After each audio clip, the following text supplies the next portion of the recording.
Start recording करते हैं और पीपीटी पे आते हैं। तो नमस्कार साथियों, शिक्षा शास्त्र की एक और क्लास में आप सभी का स्वागत करते हैं। मेरा नाम है निकेत। चैनल पर जितने भी लोग नए हैं, चैनल को जरूर लाइक सब्सक्राइब शेयर करें, क्योंकि यहाँ पे शिक्षा शास्त्र से जुड़ा टॉपिक रेगुलर अपडेट होता है। और होपफुली कि सब्सक्राइबर्स अगर बढ़ते रहते हैं तो हम यूजीसी नेट का फर्स्ट पेपर, जो कि सभी सब्जेक्ट के बच्चों के लिए कंपलसरी है, हम फिर से स्टार्ट करेंगे। शुरुआत हम प्रैक्टिस सेट से करेंगे। हम कुछ क्वेश्चन सॉल्व करा के अपलोड करेंगे और देखते हैं कि आप लोगों को क्या स्कोर्स आते हैं। और हम आते हैं सीधे अपने टॉपिक पे। हम लोग पर्सनालिटी पढ़ रहे थे, जिसमें हमने इसके मेजरमेंट्स पढ़ना था, जिसमें से हमने सब्जेक्टिव मेथड पढ़ लिया था और बताया था कि सबसे लोवेस्ट होता है। देन ऑब्जेक्टिव मेथड पढ़ा, जो पहले से बेटर होता है। देन आते हैं हम प्रोजेक्टिव मेथड पे, जिसपे हमने कुछ नाम यहाँ पे दे रखे थे, लेकिन हम यहाँ पे बताएंगे आपको फिलहाल कुछ और। ये एग्जाम्पल्स हैं।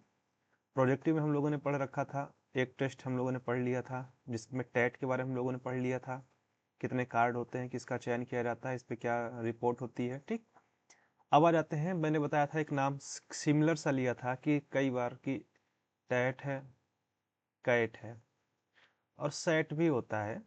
तो लेकिन फिलहाल हम बस आज इसके बारे में पढ़ेंगे और इतना सफिशियंट है आपके लिए। उसके बाद एक टेस्ट और बता देंगे, दो टेस्ट आपके लिए सफिशियंट हो जाएगा यूजी लेवल पे।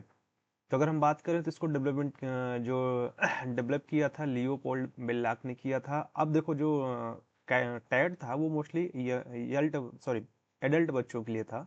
एडल्ट बोल रहे हैं, बट क्या था कि अगर छोटे बच्चों को हमें मेजर करना था तो उसके लिए कोई टूल्स नहीं अब तक डेवलपमेंट हुआ था जिससे उनकी पर्सनालिटी का हम मेजर कर पाए। देन इसको डिजाइन किया गया था और ये मेनली था 3 से 10 वर्ष के बच्चों के लिए। अब ध्यान देना, अंतर क्या था टैट में, क्या था कि ह्यूमंस के जो इमेजेस होती थी ह्यूमंस की होती थी। यहाँ पे क्या था कि छोटे बच्चे एनिमल से ज़्यादा रिएक्ट करते हैं, तो उनका यूज किया गया।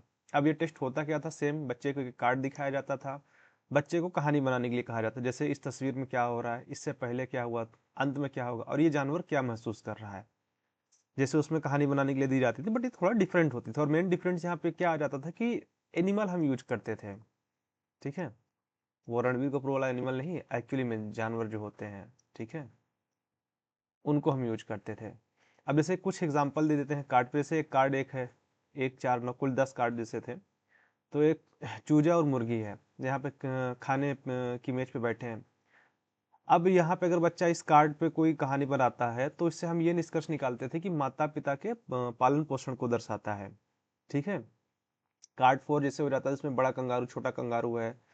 तो इसमें क्या होता है कि जेलसी की या सिबलिंग राइवलरी जो हो जाती है ना, कि देखो छोटे भाई बहन अक्सर लड़ते हैं, या तो माँ मदर के साथ उनके रिलेशनशिप को दर्शाता है। इवन अगर बच्चा ऐसे कार्ड पे रिएक्ट करता है, जैसे कि अंधेरे कमरे में खरगोश बैठा है, तो इसमें क्या होता है कि उसके अकेलेपन के डर या भविष्य की चिंता, मतलब अर्ली एज में ही ये चीजें उसको फेस करनी पड़ रही, इन चीजों को दिखाता था। देखो मेनली आपको जानना था, देखो हमने बता दिया, टेट के बारे में जान लेते रहिए एग्जाम के पर्सपेक्टिव से। एग्जाम में वही आएगा, कैट में भी यही सिंपल सी चीजें आएंगी। और जो लोग नेट के पर्सपेक्टिव से पढ़ रहे हैं उनके लिए बता दूं कि फाउंडर्स आपको पता होना चाहिए। ठीक है, कि दोनों के मेनली आपको ये पता होना चाहिए कि किसने बनाया, किसके लिए बनाया, क्यों बनाया, ये पता होना चाहिए। ये अगर आपको पता है तो बहुत ज़्यादा इनसे डिटेल में नहीं पूछा जाता है। और हाँ, जिस टेस्ट से डिटेल में पूछा जाएगा वो अभी मैं पढ़ाऊंगा अगली क्लास में आप लोगों को। वो है रोसा का इंक ब्लॉट टेस्ट, उससे डिटेल में पूछे जाते हैं। मतलब कुछ साल तक तो ऐसा कभी एग्जाम ही नहीं हुआ नेट का और एजुकेशन का जिसमें से रोसा का इंक ब्लॉक टेस्ट से एक दो क्वेश्चन आए ना, हुआ ही नहीं। और फिर अगर हम इसका पर्पज अगर देखें कि कैट क्यों यूज किया जाता था, तो ये मेनली यूज किया जाता था कि बच्चों की इमोशंस को, उनके रिलेशनशिप के, उनके कॉन्फ्लिक्ट को अंडरस्टैंड करने के लिए। जिससे इसका हम यूज कहाँ कर पाते थे, बाल मनोविज्ञान चाइल्ड साइकोलॉजी में यूज कर पाते थे। और अगली जो आप लोगों की चलेगी, ये जो बहुत इंपॉर्टेंट है, जो जिससे अभी तक मतलब ऐसा हुआ ही नहीं था कि नेट में अगर हो रहा हो रोसा का इंक ब्लॉट टेस्ट से कोई क्वेश्चन ना आए। तो हम लोग इस पे लास्ट कल आएंगे। और यहाँ पे बता दें कि मेनली क्यों यूज किया जाता है, इस चीज़ को ध्यान दे लेना कि उनकी इमोशंस, रिलेशंस और कॉन्फ्लिक्ट को अंडरस्टैंड करने का। और जो चाइल्ड पेडागोगी हम लोग यूज करते हैं तो वो कहीं ना कहीं इसी के थ्रू चीज़ों को समझने की कोशिश की जाती थी कि बच्चे का भी पर्सपेक्टिव तो समझना है ना। हम बड़े बड़े नियम कानून बना दे रहे हैं, बच्चा नहीं समझ पा रहे तो क्या मतलब है। सो तो आपका हो गया यहाँ पे दो। मेनली मैंने एक ही टाइप बताया प्रोजेक्टिव में, टैट, जो बहुत ज़रूरी है, इसको ज़रूर पढ़िएगा, छोड़िएगा नहीं। कैट के बारे में आप बेसिक इन्फॉर्मेशन रखिएगा प्रोसार को मैं कल पढ़ा दूंगा और उसके बाद वर्ड एसोसिएशन टेस्ट पढ़ा दूंगा। 3 आप लोगों के लिए सफिशियंट है। अगर किसी को लगता है कि और टेस्ट पढ़ना है तो कमेंट कर देना, मैं वो ज़रूर अपलोड कर दूंगा।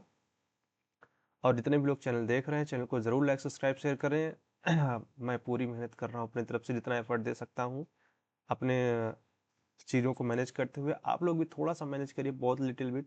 चैनल को शेयर सब्सक्राइब करिए, बस और कुछ नहीं चाहिए। सो मिलते हैं आप लोगों से नेक्स्ट क्लास में, तब तक के लिए थैंक यू।